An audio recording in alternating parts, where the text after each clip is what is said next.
are the major challenges in our economy during the plan period? These are the following are some of the major challenges in our economy. The first one is the delivering essential public services to the poor. So this is one of the basic problem what we are faced during the plan period.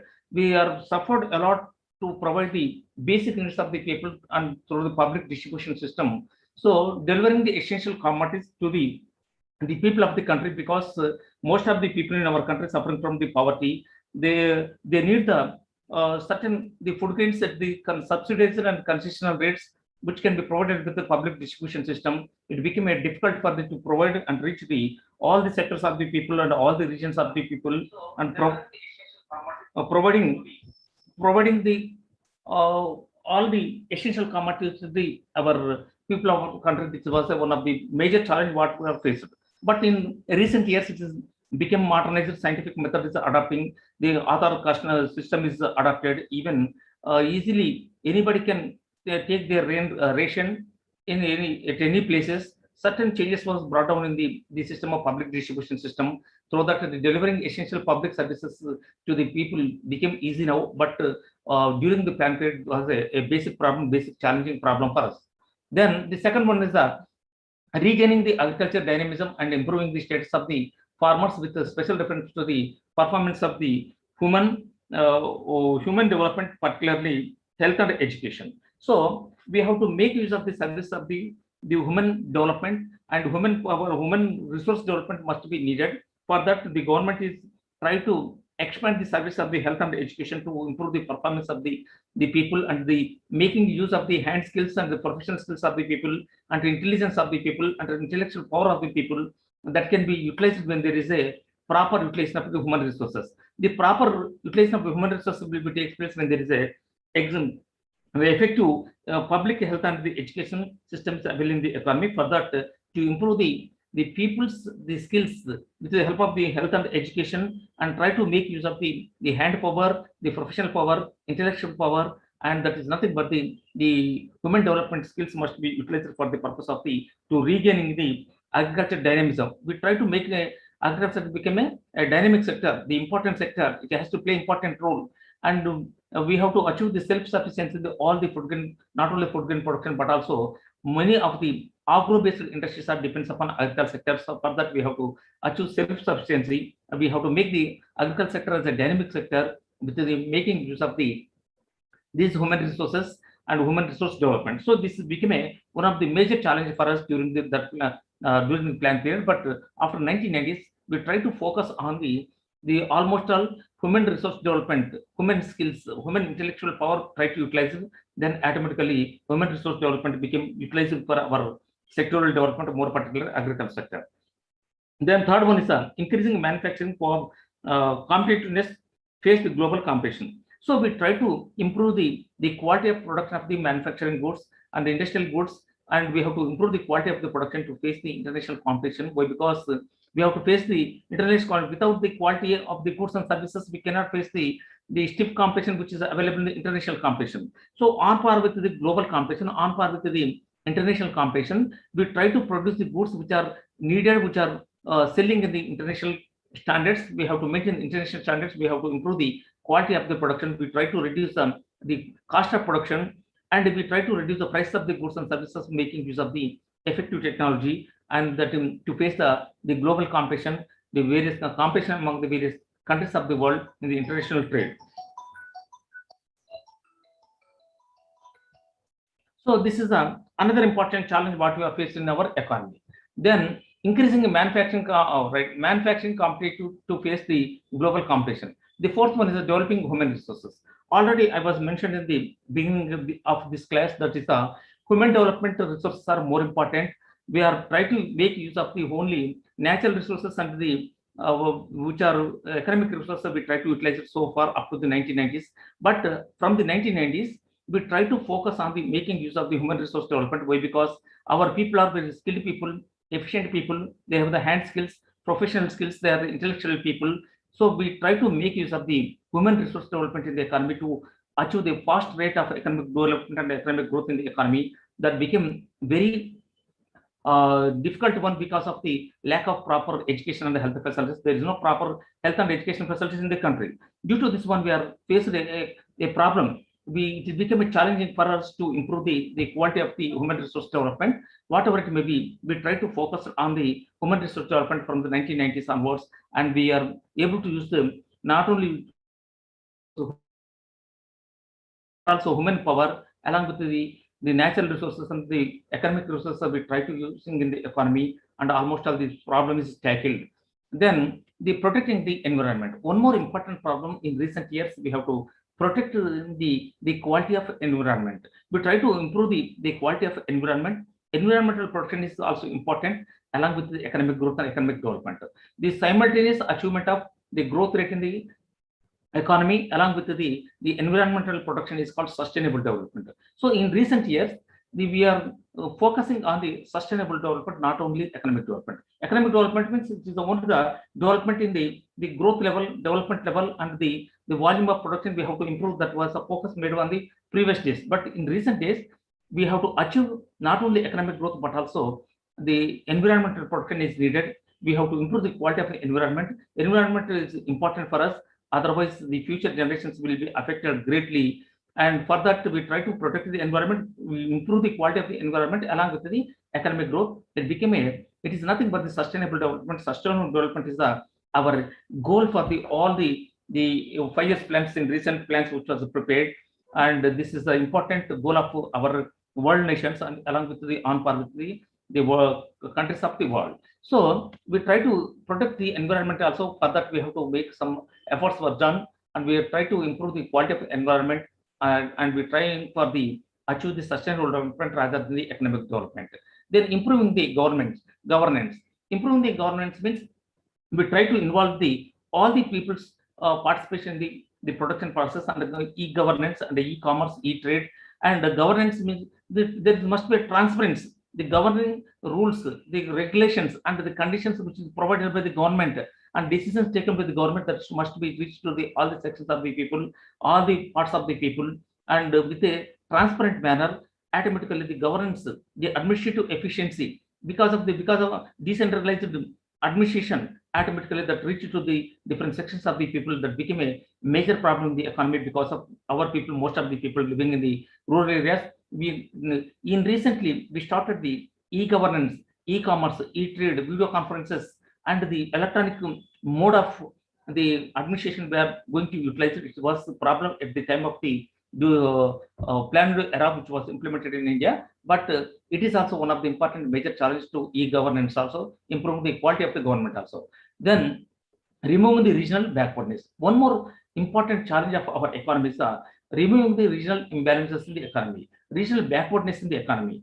You may see that there is a regional disparities are there in the economy from the 1947. Still, it is continuing. It's an unsolved problem, just like the poverty, unemployment, economic imbalances, regional disparities. These are the basic problems of our economy. These are unsolved problems of our economy. After completion of the 70 years of planned economic development in the economy, even there is a economic disparities, and certain regions are lagging behind itself. Certain regions are still in the backward position. They are not in a position to achieve the more growth rate in the economy, and there is no rapid growth rate in the economy because of its backwardness, and it has become a great obstacle for to achieve the balanced regional development in the economy. It was one of the basic problems what we are facing as a part of the backwardness of the certain regions in the country. Then bridging the gap between the urban and rural people. So even after the 70 years of the planned economic development in the country, most of the people living in the rural areas, even still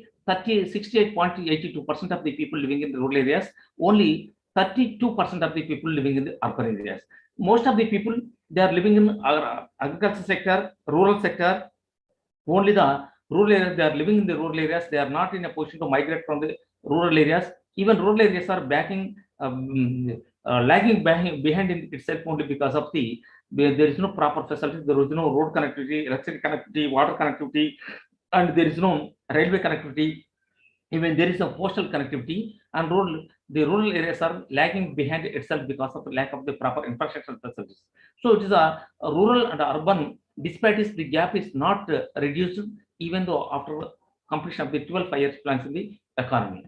Then it was one of the another important challenge of our economy. Then inclusiveness of the social and marginal groups. So it is not marginal groups, women, minorities, and children, the growth process. So the inclusiveness means try to make use of the services of the people, make use of involvement of the all the sections of the people without caste, creed, and without any discrimination, without discrimination of the caste, creed, male, female, or regional disparity. We try to involve all the sections of the people in the growth process.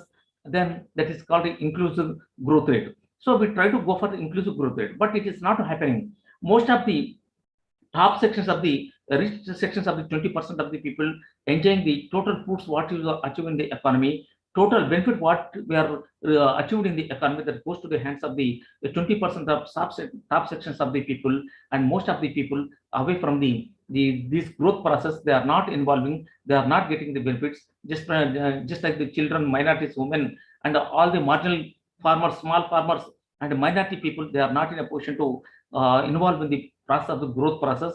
So it has become another important problem because of the illiteracy is playing prominent role in the economy. This was another important problem.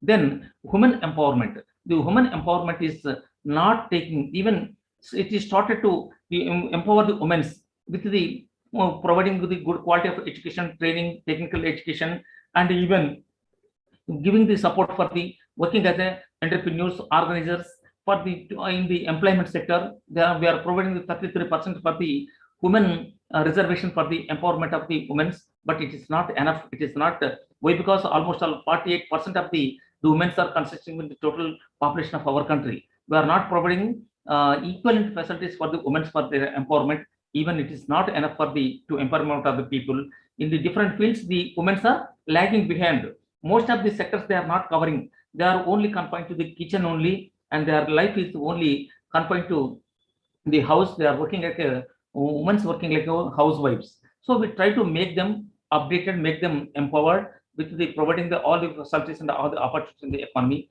These are certain important problems what we are facing in the economy. These are the important challenges of our economy. Once again, I am reading the delivering the following some of the major challenges in the economy. The first one is delivering essential public services to the poor. Number two, regaining the agricultural dynamism and improving the status of the farmers with the reference to the performance of the women development, particularly in health and education. The third one is increasing manufacturing competitiveness to face the global competition. Fourth one, developing human resources. Fifth one, the protecting the environment. The sixth one, the improving the governance. Seventh one, reviewing the regional backwardness. And the eighth one is bridging the gap between the urban and rural areas. And ninth one is the inclusiveness of the social and marginal groups, women, minorities, children in growth process. And finally, women empowerment. So these are the things. These are what are the face, what are the problems what you are facing in our economy. Even during the 5 years plans, during the 1951 to the 2017, whatever it may be, some of the major challenges are already tackled. It is solved. Just try to making special effort to solve these problems also. So it is going on. Then, and let us go for the in yesterday class we studied about the what are the review of the economic plans. So the economic growth, what you say, the self-reliance with the help of the employment opportunities and the sustainable development, inclusiveness of growth rate. All these things was review. And today's class we studied about what are the important major challenges faced by the Indian economy. Then today we are going to continue the remaining part of this lesson, that is the achievements and failures of the planning period and planning. What are the achievements of our economy and what are the failures in our economy in achieving its failures during the plan period? We are going to see one by one. So these are the achievements. In case of the achievement, there is a considerable rise in the net domestic product (NDP), savings and investment, and per capita income has increased. So a moderate growth rate, average growth rate was achieved in the economy in the national domestic product, and even saving level, investment level, and per capita level is somewhat enhanced. Even it is not meeting our requirement. It is not enough to meet our all the requirements of the people. But even though the better prospects were there, better conditions were there, we are achieved certain growth rate in the national domestic products, saving level, investment level, per capita income level. Everything has been increased positively. For that, we feel very happy, and this is one of the best achievement of the plan period in India. Then second one is India has achieved a self-sufficiency in almost all the basic capital goods and industrial and consumer goods industries. So, which is very happy to say that we are proud to say that we are become self-sufficient not only in the food grain production but also we achieved the full-fledged the word self-sufficient, self-dependence, and self-reliance in the matter of the capital goods and basic goods and the basic industrial goods which are needed for the production of the consumer goods also. So we become self-sufficient in consumer goods production, capital goods production. Even we are achieved the self-sufficient, self-reliance and self-dependence on the food grain production. So we become self-reliant. We don't want to depend upon some other country. There is no need of the imports from the various countries of the world. We can produce, we can able to produce our commodities, whatever it is, whatever it's the machines, machine tools, what the accessories, capital goods, the basic goods, whatever it may be, we can able to produce along with the consumer goods also. So that is another important achievement of our economy because of the planned economic development implemented in our country. Then third one is self-sufficiency and food grain production achieved and food security was assured. Even it is a great thing to say that we have the almost 19% of the world population. We are able to provide the full-fledged the food grain facilities for the people. We have no the shortage of food grains in the economy. There is no shortage of the food shops, just like 1947, before 1947. Even after the independence, in the year of 1967 and 68 years, we were even depends upon some other countries to import the food grain production through the PL 480 scheme. So that is a shame upon our part, but nowadays situation, we are able to provide, able to produce 350 million tons of the food grain production in the economy, which is more sufficient for us. It is more than requirement. It is more than enough for our countries to feed the people of the country. And even there is a buffer stocks are available and nothing to feel trouble about the problem of the food shortage and the food problem. So almost we solved the problem of the food problem through the green revolution, which was implemented in agriculture sector, that became tremendous success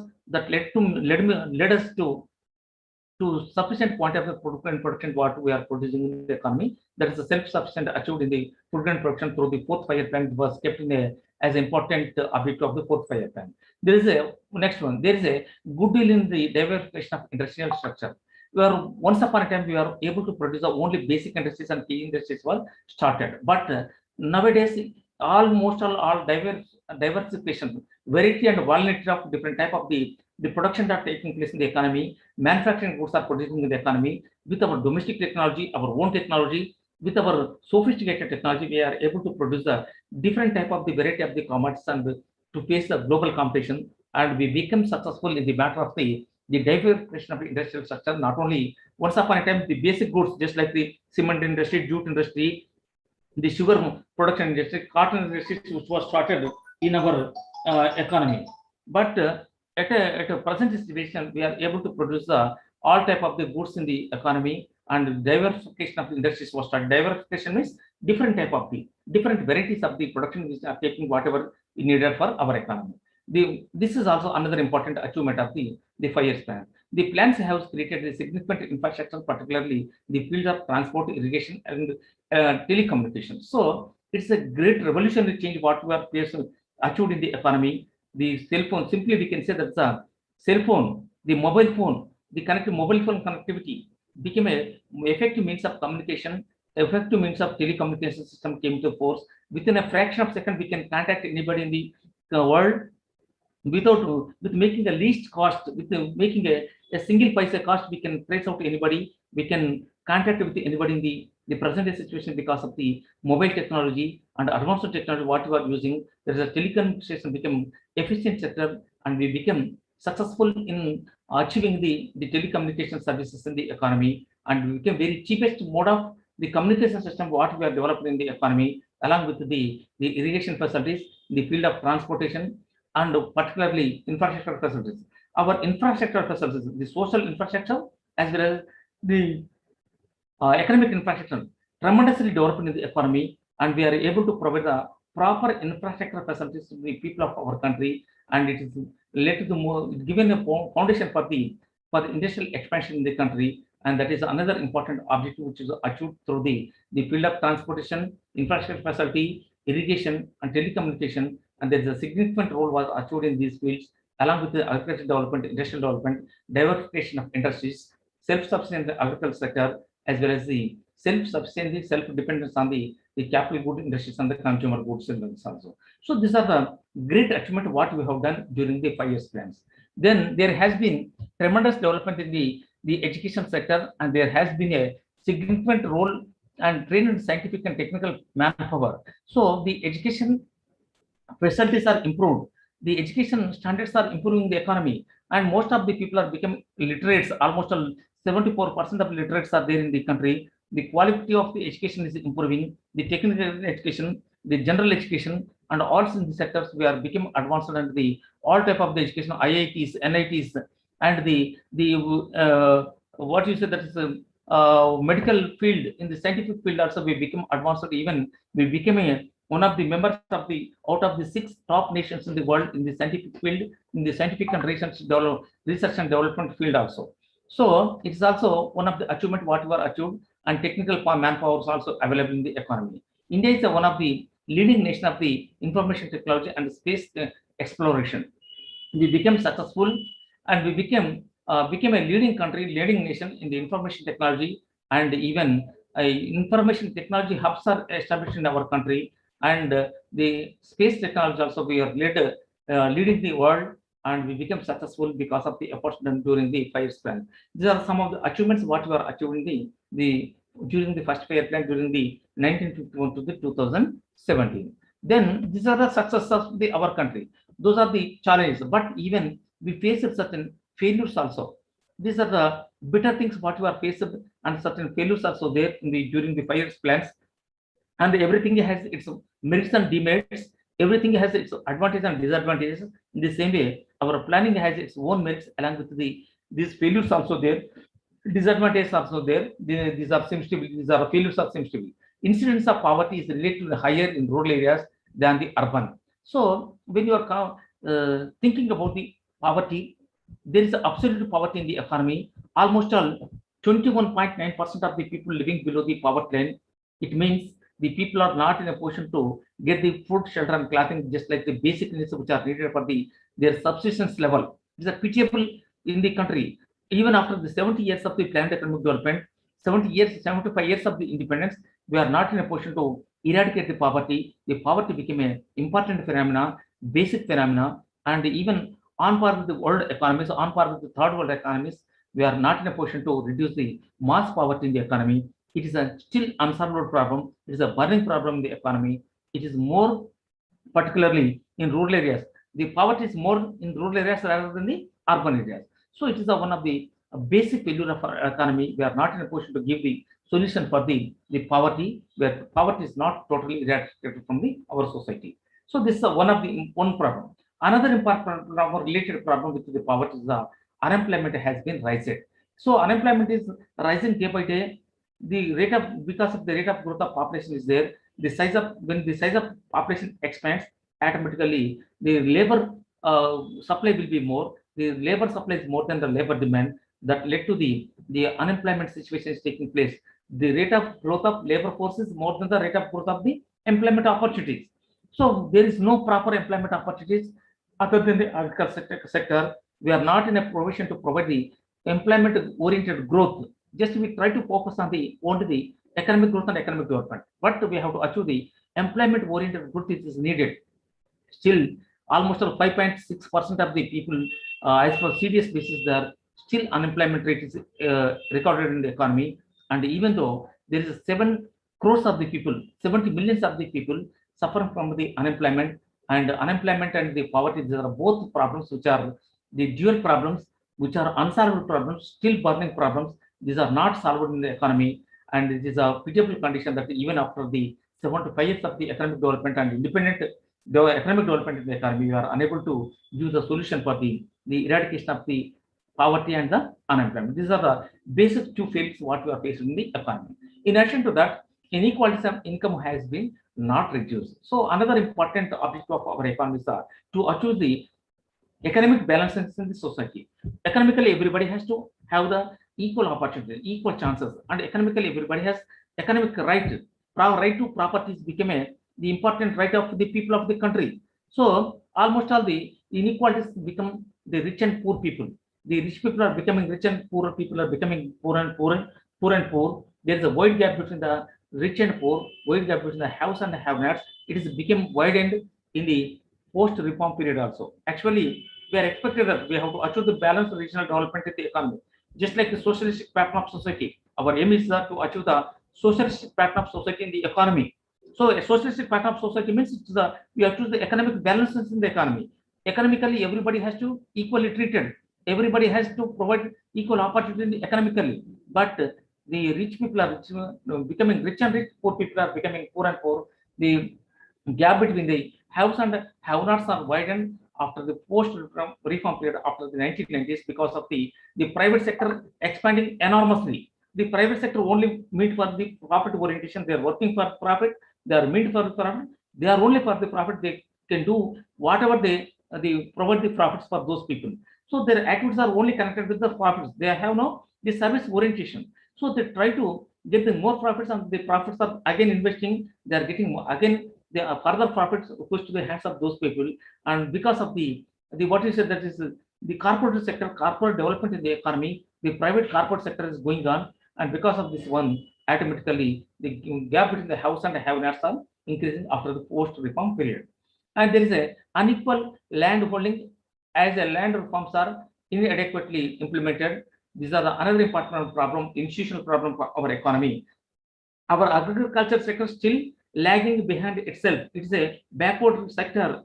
It is not achieving the sufficient growth in the agriculture sector. Even sometimes it is coming down to the 0.4% of the growth rate was achieved in the agriculture sector because of the institutional problems. The technical problems were solved. The institutional problems means which is related with the land holdings and land ceiling act, land reforms. It is not successfully implemented. The providing land to the tiller, it is a main objective of the land ceiling act and the land reforms. It is not happened successfully, and the most of the farmers are the marginal farmers, small farmers.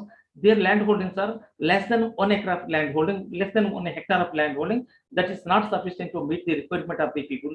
These are uneconomic holdings are maintained by the most of the people.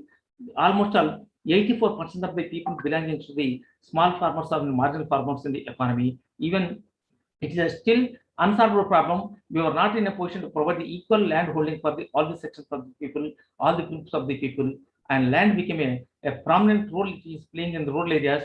Without the land, there is no life for the people. The almost all because of lack of land, the people working as casual laborers and rural artisans, casual laborers, and the small farmers, marginal farmers suffering a lot because of the unequal distribution of the land is not.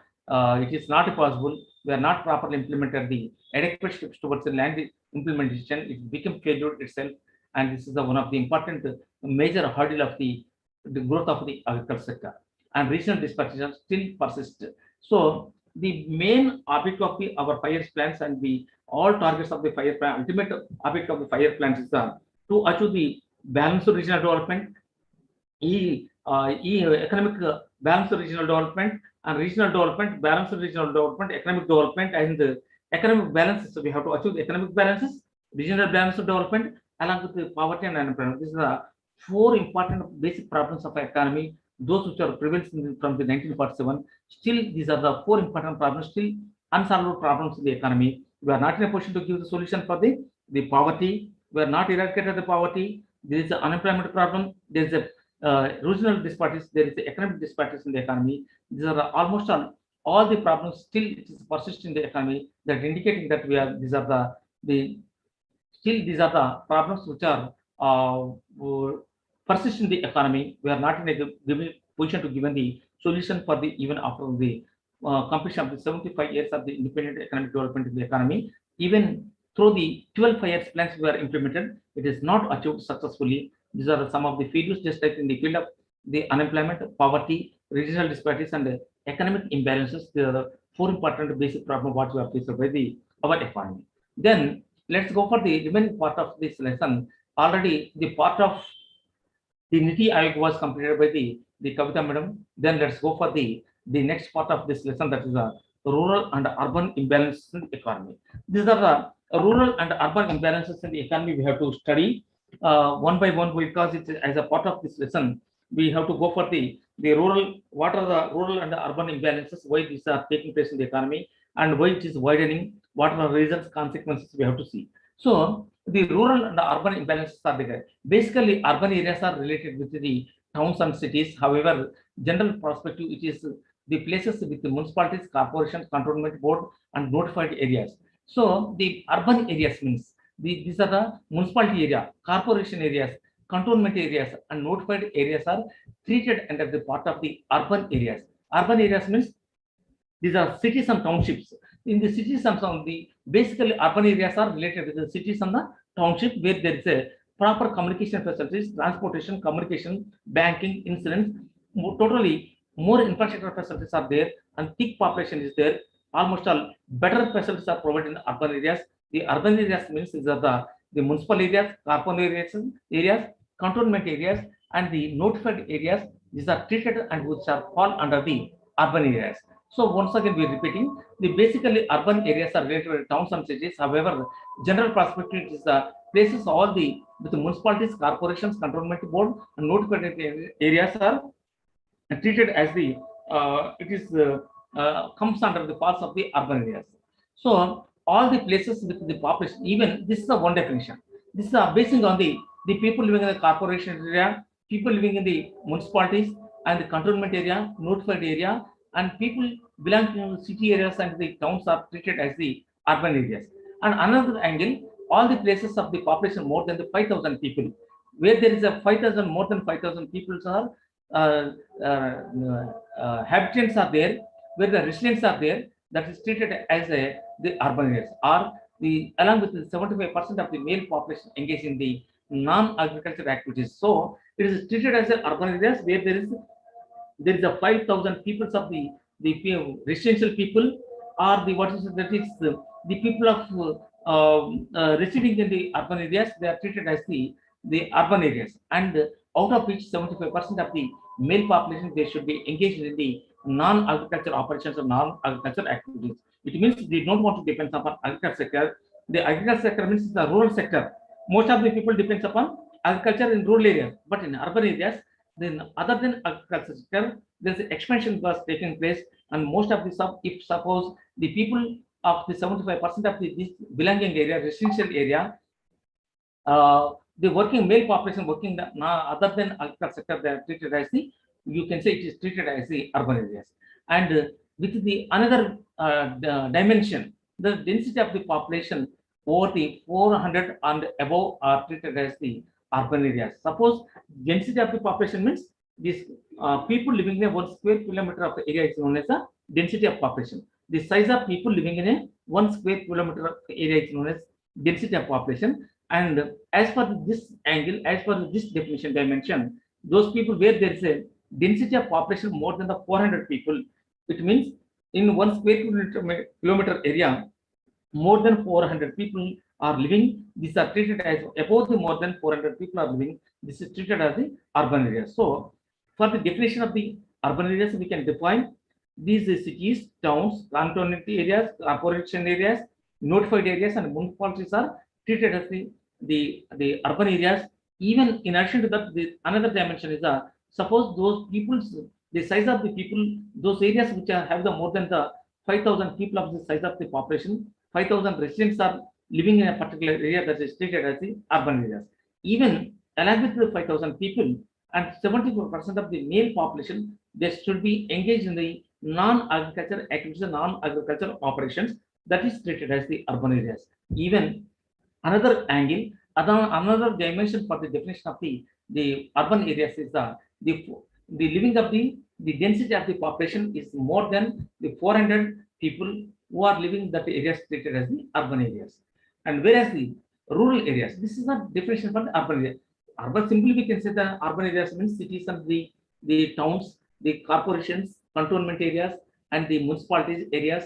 These are treated as the cities, and above the 5,000 population, 75% of the people must engage in the non-agricultural operations. Even it has more than the 400 density of the population, that is nothing but the urban areas. There is a urban rural imbalances in the economy, and whereas the urban whereas rural areas have the low density of the population. The density of population less than 400 per 1 square kilometer of area in rural areas, and depends upon agriculture sector. Employment is the only called as the rural sector and rural areas. and suppose most of the people depends upon agriculture sector. Agriculture sector became a prominent sector to provide the employment opportunities, and most of the people depends upon the agriculture sector. That indicating that it's a rural sector that is a lagging behind, that is a backward sector. There is a rural sector in the economy, and we don't want to suppose people mostly depends upon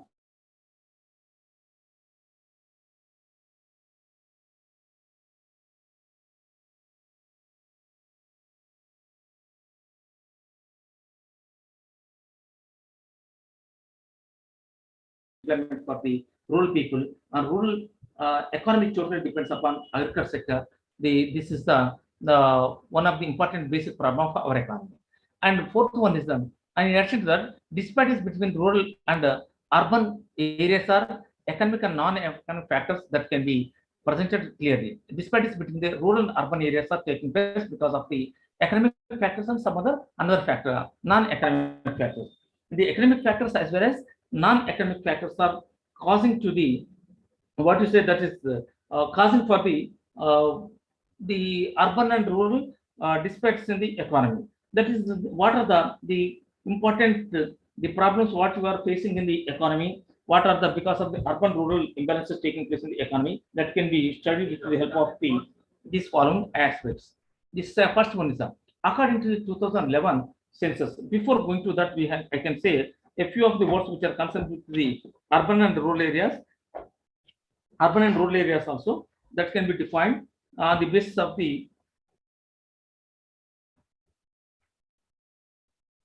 all right. So on the basis of the 2011 census, according to 2011 census, the India is out of the 833.5 million. It means the 83 crores of the population that is equal to the 68.88% of the people living in the rural areas. Out of the total population of our country, out of the 137 crores of the population, or we can say that is 1 or 2 crores of the population as per 2011 census, 33.5 million. It means 83.3 crores of the population living in the rural areas, that is equal to the 68.8% of the people living in rural areas. So the rural areas are playing very important role in accommodating the most of the persons in the rural population. And remaining 377.1 million people. It means 37.7 crores of the population, that is equal to the 31.2% of the people living in the urban areas as per the 2011 census. So, which it indicates the rural population is equal to 68.8%, urban population is equal to the 31.2% of the people they are living in the urban areas. So, urban people is almost 1/3 of the people living in urban areas, remaining 3/4 of the people living in the rural areas. So, literacy rate, when comparing the literacy rate, the rural literacy rate is 57.5% female and the male is 77.2%. Urban literacy rate is 88.2, female literacy is 79.9. When you are comparing the male and female the literacy rate, here you may see that the urban literacy rate is it is equal to the 88.2%, whereas the male consent is 77.22%.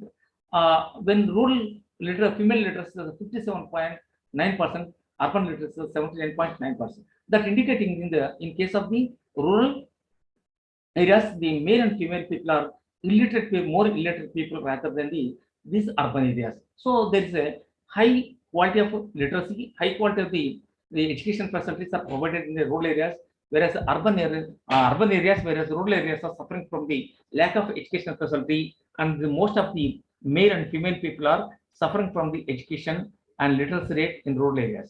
So there is, in case of the literacy rate also, there is a urban rural divide is there, difference is there, gap is there. So the work participation rate was high in rural areas, that is 41.8% compared to the 35.3% of the urban areas. So the people's participation, work participation is 41.8% in the rural areas, whereas the urban areas only 35.3% of the people working as a working population in the economy. So this is rural people are mostly working rather than the working as a working population rather than the urban people. The sex ratio is 949 per 1,000 male female ratio in urban areas, whereas in rural areas is 939 per 1,000 in urban areas. So in the urban areas, 939 per 1000 for the male-female ratio, that's the sex ratio in the urban areas, whereas the better prospects were there in the case of the rural areas. They are following the giving the more birth for the female infants in rural areas. That is a better prospect what we are taking place. So sexual ratio is better in rural areas rather than the urban areas. And even there is a wide variation in death rates and the birth rates in the comparison with the rural urban areas. When you are taking consideration of the not only rural literacy and the death rates and the mortality rates are seems to be like this. The rural literacy is the 57.9 female, whereas the 77.2% of the people literacy in rural areas. Whereas the urban male literacy is the 88.2, female literacy is 79.9. All these things are indicating that the urban areas are more advanced than the rural people. Even the work participation was high in rural areas, that is 41.8% compared with the 35.3 in rural areas, and sexual ratio is 9.9 per 1000 in rural areas, 939 for the urban areas. Even there is a wide variation in death rates and birth rates when comparison with the rural areas also. So this is happening when we are comparing with the death rate, birth rates, the rural birth rates, rural death rates, mortality rate, even the life expectancies, birth and female literacy, male literacy, or you take anything, everything is better in the urban areas rather than the rural areas. So we have to make urbanized economy. We try to strengthen the urban development economy. We have to improve the qualities of the rural facilities of the rural areas. Then we try to make the rural areas equal to the urban areas. Then regional balanced development will be takes place in the economy. We can avoid the problems are rural urban problems through these facilities. And one more thing, the reason for the growth of the urban areas, reason for the growth of the urbanization, and that can be see through these things. The growth of urbanization in India mainly due to the imbalance between the rural and the urban areas. The people from the rural areas are migrating to the urban areas. Why? Because the rural facility, there is no road connectivity, there is no communication facilities, transportation, road connectivity, postal connectivity, and there is no the water facilities, and even there is no proper education facilities, the education institutions, there is no proper infrastructure facilities in the rural areas. So the most of the people from the rural areas, they are trying to migrate from the rural to the urban. So the growth rate in urban in India is mainly due to the imbalance between rural and urban. The rural people go to urban centers and settle in because of the following reasons. These are the reasons that can indicate that the most of the people are migrating from rural areas to the urban areas because of these following reasons. The first one is rural areas are failed to provide the non-agricultural employment. So in rural areas, only the agriculture sector is only the sector to provide the employment. There is no other than agriculture development. There is no expansion of the service sector and industrial sector development in the rural areas. So agriculture sector is only the sector to provide the employment. Non-agricultural employment is not available in the rural areas. So employment opportunities, the people try to migrate to the urban centers, to rural migrates in the search of the main means their livelihood. So most of the rural people, for their livelihood, for their subsistence level, they are unable to stay in the urban rural areas. They try to migrate from the urban to rural areas in searching with the work, in searching with the job opportunity, for employment opportunity. They are searching and going for the urban areas. They are settling in the urban areas because better employment opportunities, better job facilities are available in these urban centers. So they are migrating from the rural to the urban centers to try to settle in the urban areas for the employment opportunity, more particularly for their livelihood. It is not possible in the rural areas. This is the first important problem, that is a lack of, simply we can say, lack of employment opportunities in rural areas. The people try to migrate from the urban to the rural to the urban. And second one is the industrial expansion and growth of the service attract educational and skilled and rural areas rural areas. So lack of the expansion of the growth and services of the attract the education and skilled people in rural areas. So in the rural areas, there is no proper education facility, there is no training facility, there is no higher standards of education, there is no quality of education, there is no scientific education, scientific mode of education. The modern education is not possible, and even industrial expansion is not taking place. And so the skilled people, able people, skilled people, professional people, technical people, and intellectual people try to migrate from the urban areas to searching of the jobs, because the most of the development of industrial development is taking place in the urban areas. This is the another important problem what it is taking place in the economy. So the skilled people are searching for the job, searching for work, and going for the urban areas. They are setting the urban centers because of the skilled people have now work in the rural areas. That is the one problem. Unskilled people are also try to settle in the urban areas because of the providing employment jobs and opportunities in the urban areas are more better than the rural areas.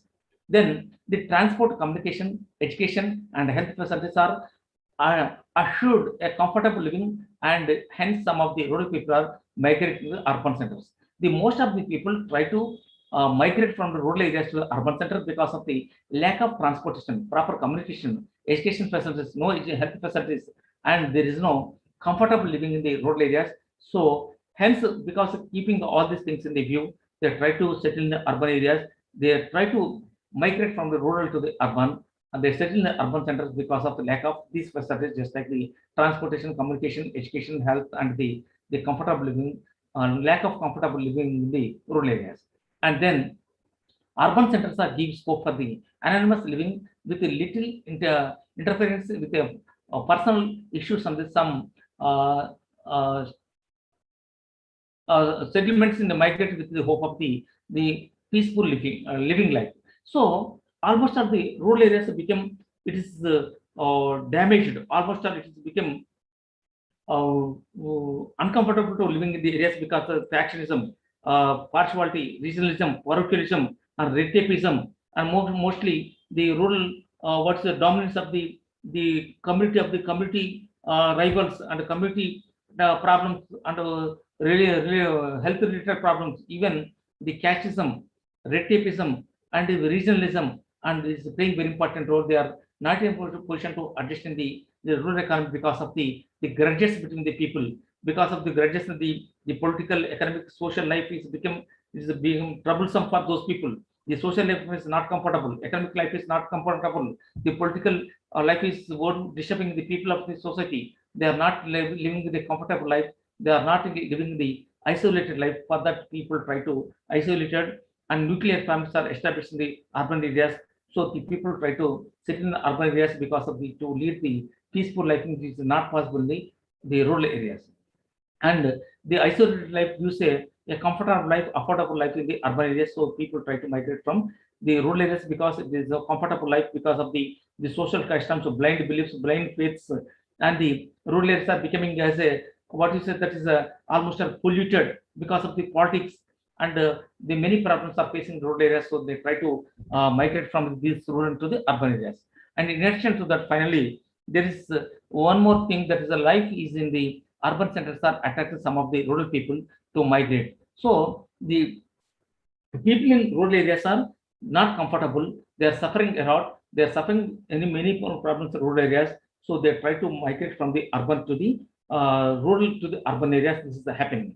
Then these are the important causes for the migration of the people and gap between the rural and the urban people. Now let's go for the what are the important causes of the rural urban divide. The urban rural divide is why it is taking place. Let's go for the four important things are there. The rural and urban imbalances have been existed since for the in the recorded history in India, almost from the beginning level. There is the urban and rural devices there. There are three different type of the factors are contribute to the disparities in the rural urban disparities. The natural resources, the natural resources which are available, and natural differences. Second one is a non-economic factors. Third one is the policies of the government. Other factors, the four important factors are playing very important to divide the urban and rural divide. That is the natural differences, non-economic factors, the policies of the government. Other factors, the important four causes of the rural and the urban divides that can be studied in our tomorrow's class. Almost all the time is over. The time is ended. For today's class, we will see the remaining part of the cause of the urban and rural divide from the tomorrow's class. Have a nice day. Thank you, Vandal. Thank you for your coordination for making such of this today's class. Thank you, Vandal. Thank you.